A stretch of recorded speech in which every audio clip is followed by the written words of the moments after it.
এত বৃষ্টি হয়েছে, এখনো বৃষ্টি হচ্ছে এই ঠান্ডার মধ্যে। এত ঠান্ডা, এরপর বৃষ্টি হচ্ছে। আর আলহামদুলিল্লাহ সকালের একটু নাস্তা বানাবো। মরিচ নিতে আসছি আমার গাছ থেকে। এখনো পর্যন্ত সুবহানাল্লাহ অনেক মরিচ এই গাছে এখনো আছে, অনেকগুলো আছে এখনো মরিচ। আর এই গাছটা তো পুরা নষ্ট হয়ে গেছে, মরে গেছে গাছটা। আরেকটা জিনিস নিয়ে আসি, পাতা পড়ে। এ হলো আমার নাগা মরিচ, কয়েকটা আছে, এগুলো তুলতে পারতেছি না, এত ঠান্ডার জন্য আমি বাইরেও আসতে পারতেছি না।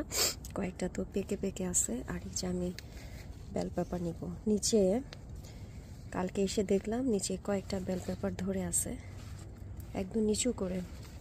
কীভাবে নিব আমি ঠিক বুঝতেছি না, এত নিচু নিয়ে ফেলে। এই যে এখানে একটা, আর এখানে নিচু করে হয়েছে দুইটা। এগুলো মনে হয় আর বড় হবে না, এতটুকুই থাকবে। তো এই দুটো নিয়ে নিলাম। মরিচটা পেকে গেছে, নাগা মরিচটা উপস থেকে পড়ে গেছে হাত থেকে। মানে এত ঠান্ডা, আমার হাত পুরো ফ্রোজেন হয়ে গেছে, আমি ধরতে পারতেছি না কিছু। এইগুলো আজকে তুললাম, দেখি কিছু বানানো যায় কিনা সকালে নাস্তার জন্য। আলহামদুলিল্লাহ।